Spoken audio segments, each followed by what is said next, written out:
माझी पहिल्यांदा या ओट्यावर या भाजी बाजाराच्या ओट्यावर पहिल्यांदा आमचं भाषण होत आहे आणि खूप अभिमान वाटतोय की इथूनच निघालेले रवीजी आज चौथ्यांदा रिप्रेझेंट करत आहे आणि तुमची सून या पदावर आज तुमच्या सोबत भाषण करत आहे, त्या गोष्टीचा अभिमान नेहमी राहील।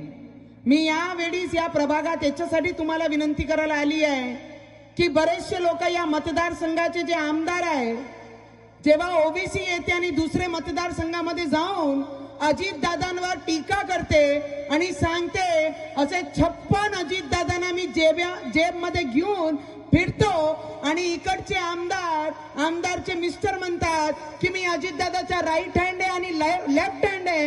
अरे कुठे गेली तुमची निष्ठा? जेव्हा ओबीसी अमरावतीत येते आणि त्याच्या अगोदर दुसरी ठिकाणून ललकार देते की अजितदादा सारखे 56 माझे जेबीत घेऊन फिरते, तर आमदार मॅडमला आणि त्यांचे मिस्टरांना, आमच्या काका काकूंना माझा प्रश्न आहे, अरे तुमची निष्ठा कुठे गेली? फक्त मतदानासाठी तुम्ही ओबीसीवर टीका केली नाही। अरे काहीतरी आपले जन्माला तुम्ही जगा आणि या मातृभूमीला जगा। डोक्यावर जेव्हा तिलक लावून तुम्ही निघता त्या तिलकसाठी तुम्ही जगा, मतदानासाठी एवढे लाचार होऊ नका। ज्या अजितदादांनी तुम्हाला एकच घरामध्ये 2-2 आमदार दिले, त्या निष्ठाला तुम्ही जगू शकल्या नाही, ते ओबीसी विरुद्ध तुम्ही बोलू शकला नाही, तर या जनतेला आणि नगरसेवकांना आणि नालीपर्यंत तुम्ही काय जगणार आहे? तर या आमदारावर काही भरोसा करू नका। तिथून पाकिस्तानवर ना, हे बॉर्डरवरच आहे, आपण राहतो, पाकिस्तानचंच बॉर्डर है ना। डरो मत, अंबा देवी भी यहीं रहती है। ये कितने भी पाकिस्तान से आवाज करेंगे ना तो कुछ होना नहीं है। और गेट से ही सब खिलाड़ी निकलते हैं, ये याद रखना। और सब गधे वाले ही निकलते हैं, छत्रपति के तलवार वाले ही यहां से निकलते हैं।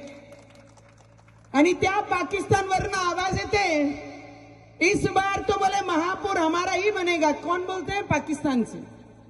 और ये आमदार किनको सपोर्ट करती है? वो उनको गोली चलाने वाले, डाका मारने वाले, 2 नंबर करने वाले, 2 नंबर का धंधा करने वाले, चरस चलाने वाले, गांजा चलाने वाले इस शहर के अगर महापौर होंगे तो छत्रपति शिवाजी महाराज के विचार कहां जाएंगे? डॉक्टर बाबा साहेब अंबेडकर ने दिया हुआ संविधान कहां जाएगा? अरे तुम क्या बोलते हैं? मुंबई में हमारे देवेंद्र फडणवीस जी ने कहा है कि मुंबई में हिंदू और मराठी महापौर बनेगा। और अमरावती में नवनीत राणा बोलती है, जो भारत माता की जय बोलेगा, वंदे मातरम बोलेगा, जो जय भीम बोलेगा, जो जय श्री राम बोलेगा, वो ही महापौर अमरावती का इस बार बनेगा। ख्याली पुलाव बनाते ना, ख्याली, वो बनाने के लिए इनको छोड़ दिया है। बड़ा बोलता है मेरा छोटा भी आने वाला है, बोले हैदराबाद से। क्या बोलता है वो? काय म्हणते तो मोठा? बड़ा बोलता है कि मेरा छोटा भी अमरावती में आने वाला है। तू बड़ा छोटा तेरा बाप को लेके आ। अमरावती में इस बार सिर्फ जय श्री राम और जय भीम का नारा ही लगेगा, दूसरा कोई नारा लग नहीं सकता अमरावती में। या मतदारसंघ, या पूर्ण प्रभागामध्ये मी हात जोडून सगळ्यांना विनंती करायला आली आहे की अविनाश सारखा जो उमेदवार या प्रभागामध्ये भारतीय जनता पार्टीने दिलेला आहे, तुम्हाला अबे ओ काय करून राहिला? चल बे तिथे रॅलीमध्ये आला का नाही रे? असा बोलणारा नगरसेवक हवा आहे की अविनाश सारखा नगरसेवक तुम्हाला हवा आहे? बावनकुळे साहेब, ज्या दिवशी माझी लोकसभामध्ये माझा पराभव झाला तर राजकमलवर पिवळी माती उडवण्यात आली, ट्रकाचे ट्रक ढीक तिथे लागले होते आणि याच प्रभागाचं नगरसेवक कमरीचं ऑपरेशन झाल्यानंतर सुद्धा म्हणे कमर तुटली तरी चालन, पण त्या पिवळी मातीमध्ये नाचत होता। यावेळी तुम्हाला पिवळी माती उडवायची आहे की गुलाल डोक्यावर टाकून या प्रभागामध्ये राहायचं आहे, त्याचा निर्णय तुम्हाला करायचा आहे। अरे खूप झाली गोल्डन गँगची, खूप झालं गोल्डन गँगचं राजकारण। आता मिटून फक्त भगवा आणि छत्रपती शिवाजी महाराजांच्या रक्ताचं लोक या प्रभागामध्ये निवडून आले पाहिजे। तुम्ही निवडून द्यान की नाही द्यान? किती जेवढे लोक इथे उपस्थित आहे, इथे तिथे सगळ्यांनी हात वरती करून सांगा बरं,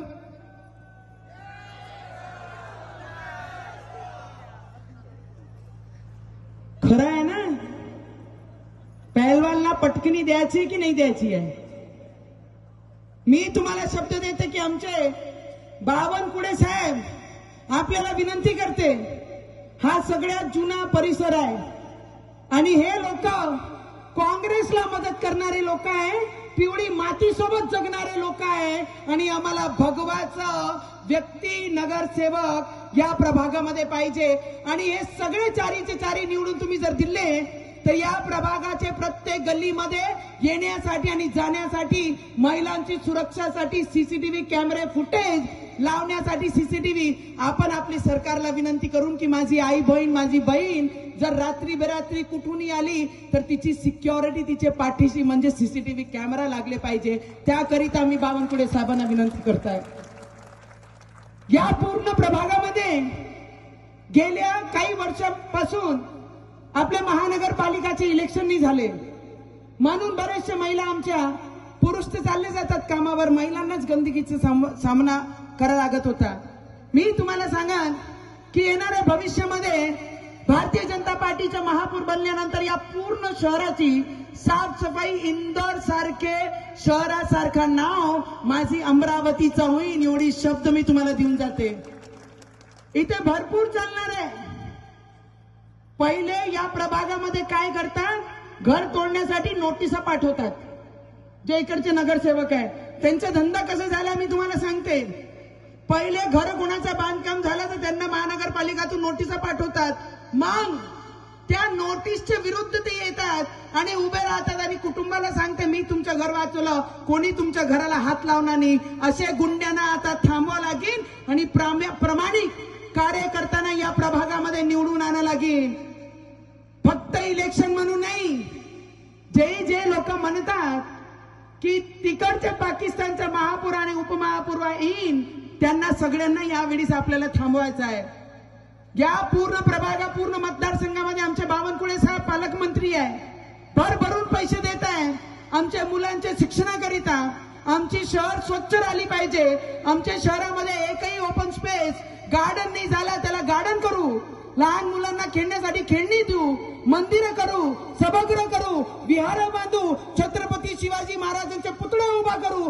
प्रत्येक ठिकाणी हिंदूंचा अस्तित्व राहिला पाहिजे, नाही तर बांगलादेशमध्ये आमच्या मुलांना त्यांनी झाडावर लटकवलं आणि जिंदा जाळलं. ती परिस्थिती या प्रभागात आणि अमरावतीमध्ये येऊ देऊ नका एवढीच मी हात जोडून विनंती करते. खूप झाला पहलवानाचा रंग इथे. आता झुकणारा तुमच्या समोर झुकून तुम्हाला नमस्कार करणारा, तुमची एक हाक मध्ये ताई म्हणून, काकू म्हणून, आजी म्हणून, अक्का म्हणून तुमच्या घरापर्यंत पोहोचणारा कार्यकर्त्यांना तुम्ही साथ द्या एवढीच मी तुम्हाला विनंती करायला आली. आणि चारीची चारी तुम्ही सगळ्यांना कमळ या चिन्हावर तुम्ही मतदान करा मी एवढीच विनंती करीन. आणि खारकरजी आप आगे बढ़ो, खारकर जी आप आगे बढ़ो, संगीता ताई आप आगे बढ़ो, विवेक भाऊ आप आगे बढ़ो, अविनाश दादा आप आगे बढ़ो. ए पा पहलवान को टक्कर देनी है, इतनी कमजोर आवाज नहीं चलेगी मेरे को.